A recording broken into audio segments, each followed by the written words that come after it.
반갑습니다. 와룡봉추입니다. 자, 오늘 6월 20일 일요일 아침입니다. 지난주 금요일, 그러니까 우리 시간으로 토요일까지 지난주 FOMC 이후에 금리 인상에 대한 우려감이 조금씩 나오면서 미국 시장 우리 시간으로 이제 토요일 날 조금 제법 밀리고 마감을 했는데요. 이제 금리 인상 우려에 관련된 얘기 조금 드려보면서 이번 주 파월 의장이 키워드가 될 가능성이 좀 있어 보이고요. 이제 그 부분과 관련해서 이번 주 시장 얘기를 한번 좀 드려보도록 하겠습니다. 얘기를 들어보시고 도움이 되셨다고 생각되시는 분들은 구독, 좋아요 한 번씩 눌러주시면 감사하겠습니다. 자, 바로 보도록 하죠. 먼저 지난주 시장 얘기입니다. 굉장히 중요한 얘기들이 많았습니다. 미국 시장 같은 경우는 지난주 S&P 500을 기준으로 최고가를 갱신한 이후에 거의 뭐 그러니까 주 후반으로 넘어갈수록 좀 하락폭을 키우면서 저가 마감을 했습니다. 다우 역시 마찬가지로 저가 마감을 했는데요. 다우는 이 주간 기준으로 마이너스 3.45% 정도 하락을 했고요. 나스닥 같은 경우는 그나마 선방을 좀 했습니다. 그리고 S&P 500 마이너스 1.91% 하락을 했는데요. 다우나 S&P 500 같은 경우는, 그러니까 특히 이제 다우 같은 경우는 이번 주 반등이 좀 나올 가능성이 있는 한 주로 보여지고요. 반등이 나와야 하는 한 주이기도 하고 반등이 나올 가능성도 조금 높아 보이는 한 주이기도 하고요. 나스닥은 위아래를 지금 다 열어놨습니다. 다 열어놨는데 이 위로 올라가기 위해서는 이제 나중에 또 조금 말씀드리겠습니다만 몇몇 가지 정도의 조건을 좀 만족을 시켜야 올라갈 가능성이 높고요. 그렇지 않으면 일단 한번 또 꺾일 가능성도 배제할 수는 없습니다. 일단 14,000 위로 올라섰기 때문에 최근 다우나 S&P 500이 연일 신고가를 기록하는 가운데 나스닥은 그렇지 못했단 말이죠. 이제 아마 뒤늦게 어느 정도 조금 반응을 할 가능성도 충분히 있습니다. 우리 시장 역시 마찬가지로 그동안 미국 시장 계속 신고가 나오는 그 상황 속에서도 우리 시장 그렇게 같이 동조되는 움직임 못 보였죠. 나스닥하고 좀 비슷한 움직임을 보였습니다. 원래 뭐 우리 시장이 나스닥하고 조금 비슷한 움직임을 보이는 경향이 있긴 합니다만 그럼에도 불구하고 지난주 코스피는 신고가가 나왔습니다. 주간 상승 기준으로는 0.57% 정도 상승을 했는데 상승폭으로 따지면 코스닥이 훨씬 더 높은 상승률을 기록했죠. 특히 이제 지난주 금요일 날 금 이틀 동안 상승폭이 제법 괜찮았습니다. 이 상승폭을 만들어내는 데는 외국인들의 매수세가 조금 강하게 있었습니다. 전체적으로 FOMC 이후에 외국인들 환율 뛰면서 외국인들 매도가 조금 많이 나왔죠. 매도가 많이 나왔는데 그 와중에 목요일, 금요일은 코스닥 쪽의 매수가 괜찮았습니다. 1,000억 이상 매수가 들어왔기 때문에 연일 그 매수세를 바탕으로 상승폭을 좀 키웠다. 이렇게 볼 수 있겠습니다. 그럼에도 불구하고 코스피는 신고가인데 코스닥은 아직 신고가가 나오지 못했죠. 자, 지난주 우리가 좀 지켜봤어야 될 내용들 중에 몇몇 가지를 좀 보면요. 지난주 주 초반에 이제 G7 정상회의가 있었는데 미중 갈등에 대한 얘기가 조금 있었는데 이 미중 갈등에 대한 우려가 주 중간에 이제 미러 정상회담 이후에 미중 정상회담 추진 중이다라는 얘기가 나오면서 일단 미중 간의 갈등은 약간 좀 줄어드는 그런 정도의 모습을 보였고요. 그다음에 이제 독점 금지법 얘기가 나오면서 대형 기술주들에게 조금 부담을 주는 그런 모습들도 나타났습니다. 그다음에 이제 중요했던 부분 중에 하나가 경제 지표였는데요. 이 경제 지표 같은 경우는 전체적으로 보면 혼조세를 기록을 했는데 특히 이제 좀 중요했던 게 생산자 물가 지수였던 이 PPI가 상승을 했다라는 측면이 있었습니다. 다만 PPI 상승이 발표가 됐던 그날도 미국 시장은 괜찮았습니다. 괜찮았던 이유 중에 하나가 피크 가능성. 그동안 5월 피크를 계속 얘기를 했던 그 부분들이 있었잖아요. 이제 이 피크 가능성에 대한 얘기들이 좀 나오면서 오히려 시장은 조금 더 안정을 찾아가는 흐름을 보이는 듯 했었어요. 이때까지만 해도. 근데 이제 하나 또 우려스러운 부분은 이게 지금 중국 쪽도 PPI 상승률이 지금 높아지고 있는 상태였잖아요. 그렇게 된다라고 한다면 이게 미국 쪽으로 넘어오면서, 그러니까 중국에서 수출하는 물건들에 대해 넘어오면서 CPI 쪽으로 전가를 시킬 가능성 충분히 있다라는 부분이 있고, 미국 국내적으로도 CPI 전가 가능성이 지금 많이 늘어나고 있죠. 가격 상승, 지금 물가 상승과 더불어서 기업들 이 가격을 지금 조금씩 올리고 있는 모습들이 지금 나타나고 있기 때문에 다음 달 CPI 전가 가능성 충분히 있긴 합니다. 그 우려는 지금 남아 있습니다. 그다음에 이제 인프라 부양책과 관련해 가지고 이 초당파, 그러니까 민주당 의원, 공화당 의원 5명씩 해가지고 초당파 동의안이 나왔는데 이 부분에 대해서 더 이상 진전된 얘기는 지금 나오지 않았습니다. 원체 이제 FOMC를 비롯한 굵직굵직한 내용들이 많다 보니까 일단은 조금 묻혀있던 부분들이 좀 있었고요. 그 다음에 이제 우리 시장으로 놓고 보면 가상화폐 규제가 본격화되는 모습을 보였습니다.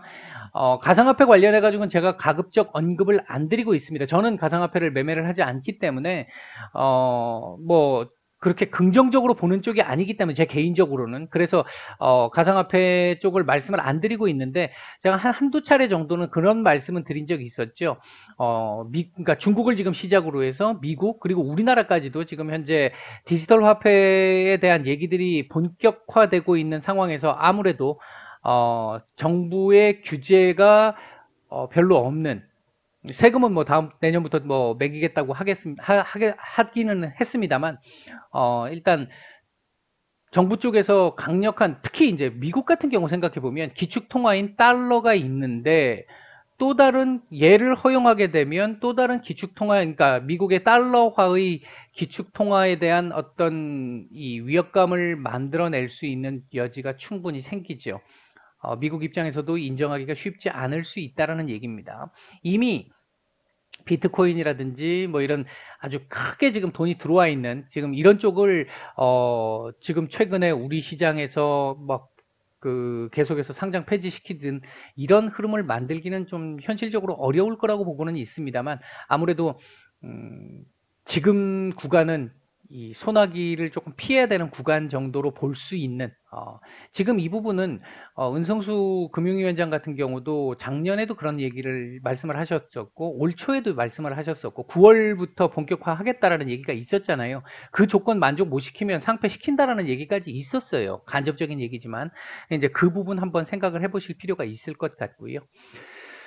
자, 그 다음에 이제 가장 중요했던 지난주뿐만 아니라 앞으로를 흔들어댈 수 있는 가장 중요한 키포인트는 FOMC 회의 결과였습니다. 결과 내용으로 봐서는 별거 없었죠. 없을 거라고 말씀을 드렸고, 그러면서 점도표가 중요할 것이다 라고 말씀을 드렸는데 이 점도표에서 시장이 조금 민감하게 반응하는 모습을 보였습니다. 일단 기본적으로 기존의 2023년 이후거나 빨라야 2023년 금리 인상을 예상했던 위원들 수가 많이 늘어났고 2022년도 늘어났고 심지어는 지난 우리 시간으로 토요일 날 제임스 블라드 세인트루이스 연은 총재가 2022년도부터 금리 인상 해야 한다라는 쪽의 발표를 했어요. 언급을 했어요. 이 부분이 제법 이제 조금 시장에 좀 충격을 줬던 부분 중에 하나인데요. 왜냐하면 제임스 블라드 총재가 기존에 대표적인 비둘기파 위원이었잖아요. 올해 투표권이 없습니다. 내년에 근데 있어요. 내년에 있는데 이분이 이때까지 비둘기였던 이분이 내년에 금리 인상 해야 해라고 얘기를 했다라는 측면은 연준 내에서의 상당히 많은 이 위원들의 시각의 변화, 관점의 변화가 좀 있는 것 아니냐라는 얘기가 나올 수 있는 충분한 그 부분들이 있었습니다. 그에 따라서 나스닥, 다우, S&P 500 지난주 이 장 마감을 앞두고 오히려 더 밑으로 내려 찍는 이런 상황들을 만들어냈죠. 이 부분은 다음 주 우리 시장에 좀 분명히 부담이 될 수 있는, 주 초반에 부담이 될 수 있는 부분입니다. 분명한 부분은. 이제 이런 흐름들을 놓고 봤었을 때 이제 이 부분은 이제 뒤에서 또 말씀을 드리겠습니다만 상당히 이제 우리 시장 전체를, 글로벌 시장 마찬가지고 우리 시장 전체를 앞으로 쥐고 흔들 수 있는 핵심 내용이기 때문에 우리가 상당히 좀 민감하게 보고 받아들여야 되는 부분이 있습니다. 자, 이번 주 한번 얘기를 해보죠. 일단 FOMC 회의의 여파, 제가 일단 지난주까지 계속 말씀드렸던 게 FOMC가 끝나고 나면 시장 조금 정상적으로 안정을 찾아가면서 움직이게 될 것이다 라고 말씀을 드렸는데, 제가 예상했던 부분은 특별한 내용이 없을 것이다. 점도표상에서 약간 좀 매파적인 부분이 나타날 수는 있지만 그게 시장에 영향을 줄 정도는 아닐 것이다 라고 말씀을 드렸는데, 일단 영향을 크게 줄 수 있는 정도의 흐름까지 나왔어요. 시장이 좀 더 민감하게 반응을 했습니다. 사실 FOMC 내용만 가지고는 큰 문제가 없다고 저는 봤는데, 점도표도 하루 이틀 정도면 끝날 부분이라고 생각을 했습니다. 그랬기 때문에 제가 지난주 금요일 날 말씀을 드릴 때도 빠르면 금일, 그러니까 금요일, 늦어도 다음 주 월요일 정도 선이면 시장은 소화를 하고 정상적으로 돌아갈 것이다, 이렇게 말씀을 드렸는데, 이게 중요합니다. 이제 우리 시간으로 토요일 날 제임스 블라드 총재의 이 발언은 사실 조금 시장에 충격을 줄만한 내용이거든요. 이게 다른 사람도 아니고 대표적인 비둘기가 매파적인 얘기를 했다라는 그 측면에서 이 부분 때문에 조기금리 인상론이 시장에 지금 지난 금요일 날 크게 한번 번진 이런 상황입니다. 이렇게 되면 향후 경제 지표가 굉장히 더 중요해질 수 있습니다. 사실은 이번 FOMC 이후에는 어느 정도 일단락이 되는 게 기본적인 이 시각이었거든요.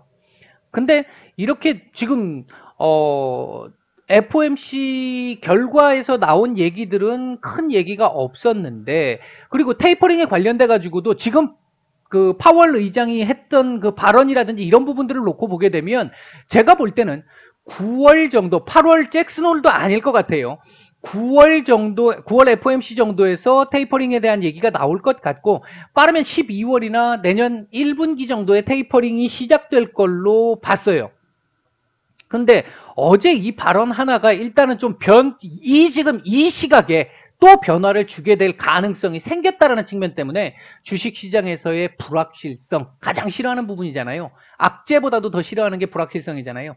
그 부분이 지금 지난 금요일 날 좀 작용이 됐던, 토요일 날 작용이 됐던 그런 흐름으로 볼 수 있습니다. 그렇기 때문에 이번 주에 지금 보시면 미국 5월 이 PC, 이 소비자 이 물가 지표 관련된 부분, 이 부분이 어떻게 나오느냐가 또 상당히 중요해질 수 있는 부분입니다. 일단 기본적으로 5월 피크 정도를 보고 있기 때문에 제가 지금까지 계속 괜찮습니다 라고 계속 얘기했었던 그 기본 전제 틀 중에 하나가, 시장이 밀려도 괜찮다 그러고 계속 괜찮다고 말씀드렸잖아요. 그 전제 조건 중에 하나가 5월 피크를 보고 있기 때문입니다.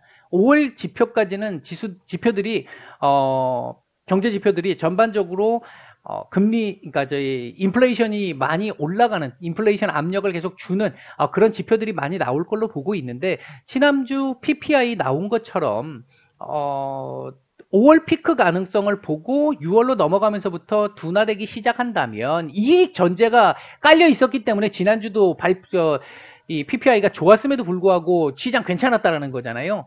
그 부분이 이번에 나올 수 있느냐인데, 지금 FOMC가 이 제임스 블라드 총재의 얘기를 본다라고 한다면 5월 이후에도 조금 더 피크가 아닐, 더 압력이 가해질 가능성도 지금은 배제할 수 없는 상황이다 보니까 이 부분은 조금 우리가 이제 좀 주목을 해서 봐야 될 부분입니다. 그 다음에 이제 이건 이제 선행 지표기 때문에 선행 지표로서 우리가 조금 더 이 의미를 가지고 좀 봐야 되는 부분이 PMI입니다. PMI 쪽인데, 일단 이 부분도 어떻게 나오느냐, 예상치보다 많이 높게 나오거나 제가 봤을 때는 예상치보다 약간 못하게 나오는 게 더 좋습니다. 지금은 예상치보다 약간 둔화, 많이 둔화되는 거 안 되고요. 약간 둔화, 예상치에 부합해도 좋고 예상치보다 조금 낮아도 좋은데, 예상치보다 조금 높으면 지금 현재 구간에서는 조금 좀 불리할 수 있겠다, 이렇게 볼 수 있겠고요. 그리고 이제 이번 주 이게 지금 이제 이 테이퍼링과 조기 금리 인상과 관련된 부분에 대한 얘기가 일단 이번 주에 어느 정도 일단락이 될 가능성이 있습니다. 완전히 일단락 될 수는 없습니다. 노이즈는 앞으로 계속 갈 건데 그 윤곽을 잡아줄 수 있는 게 파월 의장이라고 보거든요. 아마 이번 주 파월 의장이 하원에 나와가지고 또 달래기가 나올 걸로 보여집니다. 미국 시간으로 22일 화요일인데 이때 하원에 이제 출석을 해서 발언을 할 예정인데 아마 이번에 이 제임스 블라드 총재의 발언 때문에 시장이 한번 흔들리는 부분을 주워 담을 거라고 생각을 합니다. 주워 담을 거라고 생각하기 때문에 시장은 조금 안정을 보일 수 있을 거라고 생각을 하는데 이제 이 부분이 얘하고 같이 연결되기 때문에 얘가 파월 의장의 얘기, 지금까지 했던 그 얘기들에 어느 정도 부합하는 정도로 움직여준다면, 최근에 조금 그런 움직임이 보였잖아요. 파월 의장이 4월, 5월 달에 계속해서 괜찮다라고 얘기했는데 시장이 믿지 못했는데 6월 들어와가지고 파월 얘기가 맞는 것 같아. 이렇게 움직였단 말이에요. 근데 지금 또 거기에다 불쏘시개를 또 한번 흔들어 놨기 때문에 그 부분 시장이 또 지금 의심을 할 여지가 있기 때문에 그 부분을 어떻게 주워 담느냐, 그리고 이 지표들이 그 부분을 반영해 줄 수 있느냐, 이제 그 부분을 우리가 체크를 좀 해봐야 될 부분이고요. 그 다음에 이제 환율과 외인들의 수급. 일단은 지금 달러, 그러니까 금리 인상에 대한 얘기가 계속 나오다 보니까 어쩔 수 없습니다. 달러 가치 올라갈 수밖에 없고요. 그에 따라서 외인들 빠져나갈 수밖에 없는 상황이 지금 나오고 있습니다. 다음 주도 아마 주 초반에는 지금 빠져나갈 그 개연성이 좀 있어요. 그래서 다음 주 초반에는 일단은 조금 한번 눌림이 먼저 시작이 될 가능성이 좀 높습니다. 그러면서 얘네들 발표되는 주 후반 들어오면서부터 조금씩 안정을 찾아가지 않을까. 이제 그 출발은 파월의 발언일 것이고, 이제 그런 정도로 보고 있습니다. 그래서 다음 주는 전약 후강의 시장 정도를 지금 일단은 보고 있습니다. 그 다음에 이제 그나마 우리 시장 월요일날 이 충격을 조금 덜해줄 수 있는, 완화시켜줄 수 있는 부분이 오늘 오후에 발표가 되게 될 이 사회적 거리두기 개편안입니다. 일단은 이 부분이 조금 더 지금 예상하는 대로 완화되는 측면으로 나오게 된다라고 한다면, 국내적으로 일단 소비재 쪽으로는 상당히 좀 큰 호재가 될 수 있잖아요. 이제 컨택트 쪽에서 호재가 될 수 있기 때문에 그쪽에서 미국 시장에 어떤 눌림이 있었던 지난주 금요일 날 있었던 그 눌림을 어느 정도는 상쇄시켜 줄 수 있을 거라고 보는데, 전반적으로 시장 전체적으로는 시장 수급으로 봤을 때 조금은 좀 지금까지 우리 지난주까지 계속 나왔던 일부 테마주들이나 개별주들의 움직임의 시장이 계속 좀 지속될 가능성. 그러니까 원래 제가 지난주까지 말씀드렸던 FOMC 이후에는 좀 괜찮을 겁니다라고 말씀드렸던 그 부분이 조금 딜레이 될 가능성이 생겼다. 그 변수가 제임스 블라드 총재였다라고 저는 보고 있습니다. 일단 그런 시각이 있는데 다음 주에 이제 그 부분은 지켜봐야 될 부분이고, 파월 의장이 얼마나 시장을 안정시켜 줄 수 있을 것이냐, 그 다음에 이제 PMI나 PCE가 얼마나 예상치 정도에 부합하거나 예상치에 약간 못 미치는 정도쯤 나오는 게 좋겠다. 일단 그렇게 말씀을 드리겠고요. 이번 주 예상 레인지는요, 일단 3,200 정도가 저점으로 보고 있고요. 지금 3,250 정도, 60대 후반이잖아요. 그 상황이기 때문에 3,200까지 밀린다 하더라도 제법 좀 고통스러운 상황이 나올 수는 있습니다. 근데 주 초반에 아마 조금 눌림이 좀 나올 가능성에 무게를 좀 두고 있고, 주 후반 지표들 좀 나오면서 조금 반등을 다시 해주는, 그래서 전체적으로 우리 시장 지금 현재 만들어지고 있는 점진적인 우상향, 확실하게 막 확 올라가는 건 아닙니다만 정말 점진적이잖아요. 점진적인 우상향 그림은 유지가 될 가능성에 조금 더 무게를 두고 있다. 코스닥 같은 경우는 한 970, 지난주보다 저점을 조금 낮췄어요. 그리고 제가 1010포인트 지난주 말씀을 드렸는데 일단 그 1010포인트를 넘고 마감을 했잖아요.